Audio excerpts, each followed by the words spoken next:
bilan catastrophique du parti de RDPC. Il faut savoir que les historiens ont classé les bilans politiques. Le pire bilan politique, c'est d'être au pouvoir, laisser écarter une guerre civile et la laisser là. En tout cas, une guerre civile. C'est pourquoi quand les Américains, les historiens américains classent le président, le pire c'est Buchanan. Qu'est-ce qu'il a fait? On te demande qu'il a fait quoi? Il a créé la guerre de sécession. En tout cas, si tu es marchand, si on ne dit pas que c'est portement, toi tu as créé. Mais si la guerre civile arrive à ton... pendant que tu es là, tu es marchand, parce que tu es dernier. Ce n'est pas seulement parce que les Camerounais souffrent, mes gars. Et c'est vous qui avez créé la guerre, la pauvre n'est pas là, Bamenda. Le chef de file, on le connaît, Moulinex. Les anglophones disent que c'est Moulinex qui a... En histoire, on nous a, qui ne s'est pas donné la méthode, les causes lointaines, les causes immédiates. Les causes immédiates de la guerre là, c'est le museau de Moulinex. On n'a jamais vu. Il est parti engueuler non. les gens à Boya. Il a pris la tête des enfants qui avaient grévé. Il a mis dans la rigole. C'est lui et l'autre qui avait organisé l'autre là. Comment on appelle l'autre là? Professeur. Pardon? Professeur, on va se calmer. C'est vous qui avez créé la guerre. C'était pas... Donc pauvre Paul Biya avec ces gens, vous, les mécalés, vous, comme l'agneau disait, comme le loup disait à l'agneau, vous, vos bergers, vous, chiens, vous ne nous épargnez guère. Merci. D'accord? Merci. Et vous n'avez pas rendu service à Paul Biya. Aujourd'hui, il traîne ça comme un boulet. Meka. Vous devez savoir quand on va faire votre procès là-bas à l'intérieur du RDPC. Chef Moulinet, deuxième petit Jaco. Les gens qui gardent le pays avec sa bouche. Merci. Non, professeur. Petit Jaco, professeur, merci. Merci. Merci. Le parti au pouvoir, il doit comprendre que les trois évêques là sont originaires du Grand de ce que Meka a appelé le fief du RDPC. Le Grand Nord. C'est-à-dire les nordistes non musulmans. Voilà leur porte-parole, trois, qui sont contre la candidature de votre chef. C'est quelque chose de très sérieux, posez-vous des questions. Et ça montre que, par contre, Jean Bargassi à Yaoundé, lui c'est un naïf. Qu'est-ce que les évêques nordistes sont en train de dire? Ils sont en train de dire que la question de la candidature du président Biya n'est pas la question uniquement du RDPC, elle n'est pas une question interne. Elle est une question hautement nationale. Pourquoi?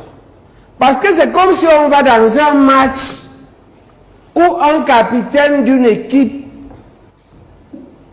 l'arbitre là est le père du capitaine de l'équipe A. Deux équipes font un match à la finale de la Coupe du Monde. L'Argentine contre le Brésil. Et l'arbitre est brésilien. C'est ça l'affaire. L'arbitre peut garder sa neutralité. Non, il ne peut pas. Parce que très bien, ta question est importante. C'est très bien poser cette question-là. C'est très bien la poser.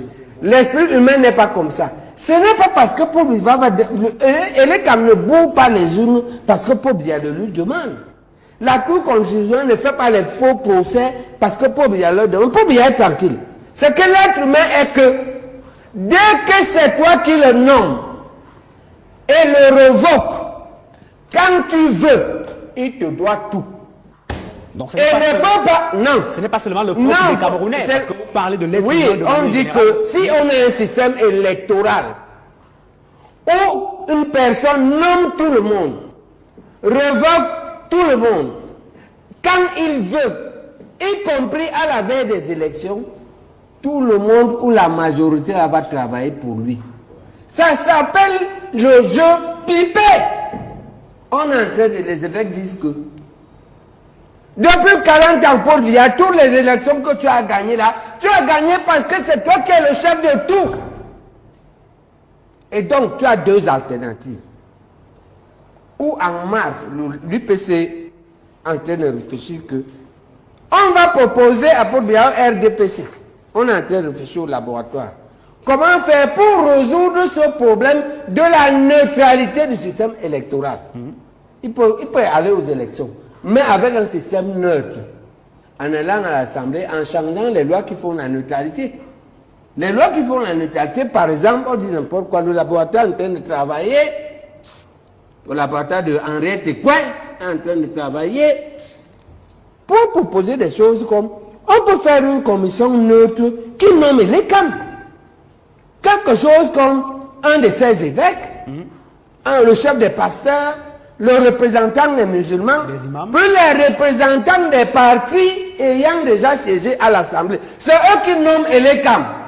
Et c'est eux qui votent. Comme ça, le camp est neutre. Et si Paul Biya veut, même mort, il est candidat. Et là, le RDP. Par exemple, le RDP va vous faire des propositions. Sa candidature ne vous posera pas de problème. Elle ne posera un problème à aucun Camerounais. Ok? Voilà. Deuxième raison pour laquelle les évêques en ont marre. Et ça, c'est la principale. C'est que si on parle là, il ne peut pas ne pas gagner. Et ce n'est pas ça un match où on sait déjà que quelqu'un va gagner. Il faut que on soit à égalité pour qu'il n'y ait pas de problème. La deuxième raison, celle-là est universelle. C'est le bilan catastrophique du parti de RDPC. Il faut savoir que les historiens ont classé les bilans politiques. Le pire bilan politique, c'est d'être au pouvoir, laisser écarter une guerre civile et la laisser là. En tout cas, une guerre civile. C'est pourquoi quand les Américains, les historiens américains classent le président, le pire c'est Buchanan. Qu'est-ce qu'il a fait? On te demande qu'il a fait quoi? Il a créé la guerre de sécession. En tout cas, si tu es malchanceux, on ne dit pas que c'est portement toi tu as créé. Mais si la guerre civile arrive pendant que tu es là, tu es malchanceux, tu es dernier. Ce n'est pas seulement parce que les Camerounais souffrent, mes gars. Et c'est vous qui avez créé la guerre, la pauvre n'est pas là, Bamenda. Le chef de file, on le connaît, Moulinex. Les anglophones disent que c'est Moulinex qui a, en histoire, on nous a, qui ne s'est pas donné la méthode, les causes lointaines, les causes immédiates. Les causes immédiates de la guerre là, c'est le museau de Moulinex. Professeur, on n'a jamais vu. Il est parti engueuler non. les gens à Boya. Il a pris la tête des enfants qui avaient grévé. Il a mis dans la rigole. C'est lui et l'autre qui avait organisé l'autre là. Comment on appelle l'autre là? Professeur. Pardon? Professeur, on va se calmer. C'est vous qui avez créé la guerre. C'était pas. Donc pauvre Paul Biya avec ces gens, vous, les mécalés, vous, comme l'agneau disait, comme le loup disait à l'agneau, vous, vos bergers, vous, chiens, vous ne nous épargnez guère. Merci. D'accord? Merci. Et vous n'avez pas rendu service à Paul Biya. Aujourd'hui, il traîne ça comme un boulet. Meka. Vous devez savoir quand on va faire votre procès là-bas à l'intérieur du RDPC. Chef Moulinet, deuxième petit Jaco. Les gens qui gardent le pays avec sa bouche. Merci. Non, professeur. Petit Jaco, professeur, merci. Merci. Vous avez vu comment Maître Alice Com a réussi à expliquer aux gens que vous pouvez sceller une ONG, mais au moins vous signifiez. Si vous voulez me sceller, ça me signifie, j'enlève le scellé et je ne peux pas perdre un cheveu. Même si elle a attendu au service central. Maintenant, je dis que l'État sera de moins en moins capable de faire les choses parce qu'il faut au moins reconnaître que Paul Biya a quand même fait un minimum en droit, administratif en particulier. Sinon, nous ne gagnerions pas de procès. Donc, le peu, c'est que son espoir de peu là. L'idée, c'est que nous avons cessé, nous, à l'UPC, on a donc, par rapport à cette affaire, on a des actions ou des paroles en deux directions. Je vous donne la première direction, c'est un parti au pouvoir que notre lecture, c'est qu'on est en train de réfléchir, ça va sortir. Le problème ici, c'est que vous êtes juge et arbitre. Vous êtes juge et parti. On va vous faire des propositions qui peuvent vous aider à vous débarrasser du statut de juge tant que votre chef est candidat. Maintenant, comme on n'est pas sûr de réussir ça, Ce qu'on risque, les autres l'ont dit, ce qu'on risque dans ça, c'est une crise sociale grave, c'est un conflit civil.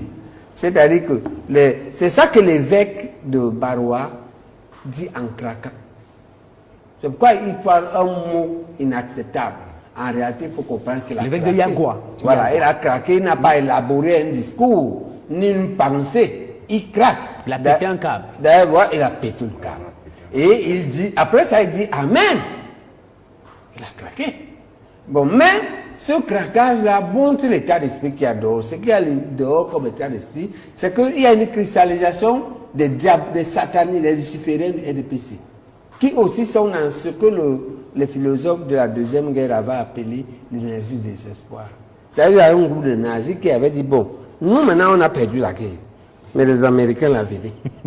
Ils voulaient les attirer. Et l'Américain Eisenhower a sauvé beaucoup de soldats comme ça. Ils sentaient que les gars, avec que vous approchez, ils bombardent, oh, c'est meurt. Il y a des gens là, les moulinets, les petits jacots là, eux, ils savent que demain, ils ne pourront pas survivre dans un pays normal. La survie dans un pays normal pour eux est possible. Et même dans le monde. Parce qu'ils ne peuvent pas mettre pied à Paris, ni à Toronto. On les chasse. Et donc, comme ils savent ça, ils sont donc, il faut expliquer, nous on explique donc, mais la question est donc ceci. Est-ce qu'on joue leur jeu? Que comme nous on est finis, venez, on vous brûle ensemble avec nous. Ou bien on essaie de les esquiver. On les esquive comment? Il n'y a pas qu'une seule élection. Dans les 2 ans, on aura 5 élections. Le président a dit qu'à l'année prochaine, des 5 élections, il n'y en aura que 2. Voilà. Il a dit 2.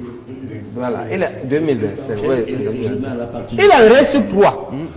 Et les 3 là permettent de prendre une partie du pouvoir.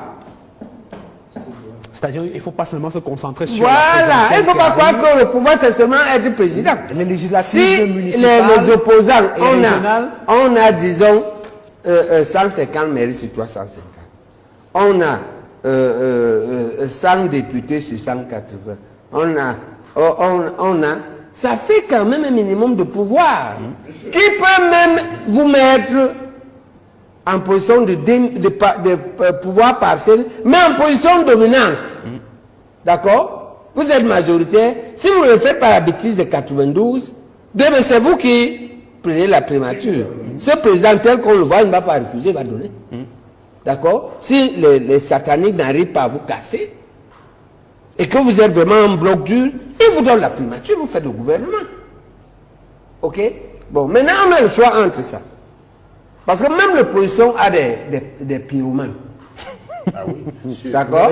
Bon, écoutez, les pyromanes, je ne vais pas les citer ici pour ne pas les stigmatiser. Donc, on a un groupe absolutiste qui pense que tout est dans la présidence. S'il n'y a pas la présidence, il n'y a rien. Et il y a les gens du parti, il y a les sataniques de là-bas qui disent, venez, nous on est déjà finis. Hein. Ils vont mettre la bombe, eux-mêmes brûlent d'abord, mais ils vous brûlent aussi. Est-ce qu'on les suit? Ou bien on les esquive. Même au pire des cas, on va vers, même si elle est comme triche comment, on va quand même avoir des mairies et des députés. Puisque l'opposition, on partit l'opposition à gagner les présidentielles à Douala.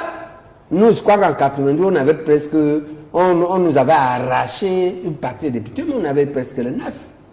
D'accord? Donc on peut y accéder progressivement. Et capitaliser les gains de cela.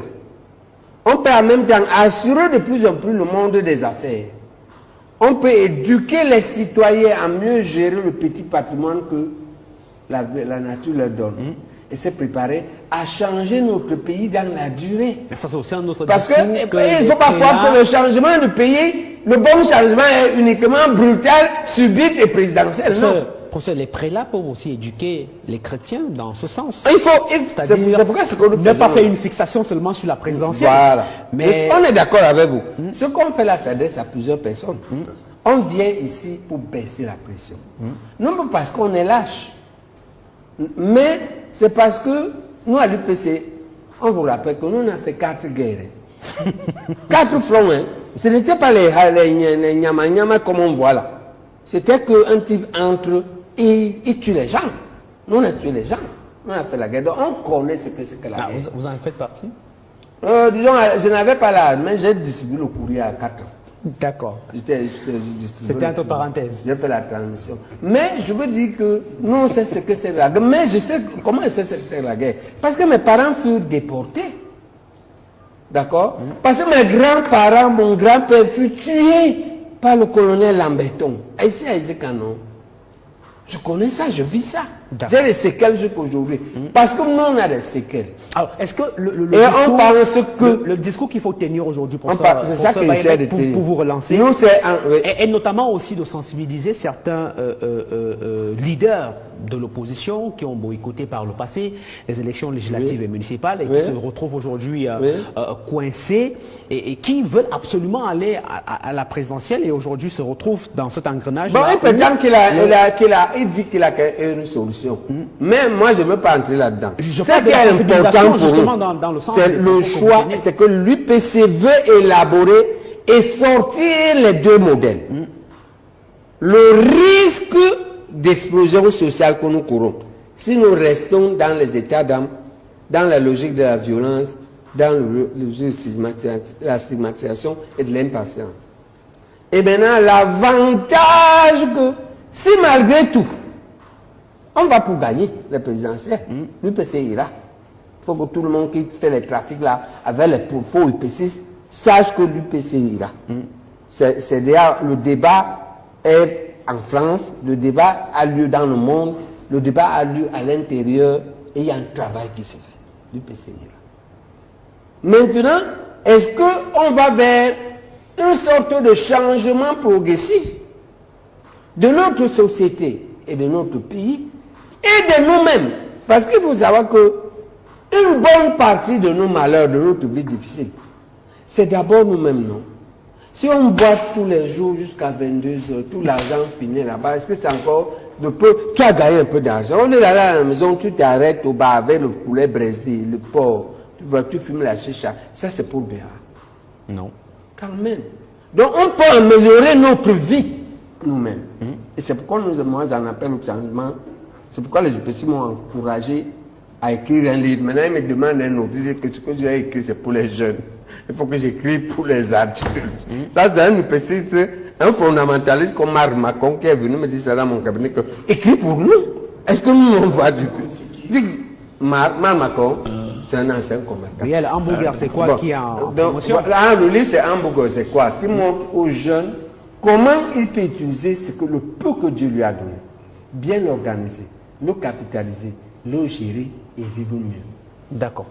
Dans un pays où il y a un minimum quand même, il y a même des excès, c'est un pays libre, non? Si insultes Paul Biya ici, c'est non pas lui qui va t'arrêter. Mon dîner peut te menacer, mais Paul Biya, on insulte les gens. Pourquoi, comment dans ce pays-là, les policiers sont corrompus, d'accord, mais tu peux les corrompre, tu passes. Est-ce que c'est difficile de les corrompre? D'accord. N'insultez pas ça, je dis, la paix va survivre. Ce sont les réalités. On va survivre et organiser la lutte. Le but de l'UPC est aujourd'hui, on a créé un laboratoire sur Henriette Écuyer. Le but est de penser la pensée, la matérialiser pour la période de transition où nous devons survivre. D'accord. Ne tombons pas dans la tentation des sataniques qui veulent nous amener pour nous brûler ensemble parce qu'ils savent qu'ils sont déjà brûlés. Merci. Ils n'ont pas d'avenir. Merci, professeur. Si tu as l'avenir, pourquoi tu veux aller, pourquoi tu veux tomber dans le piège?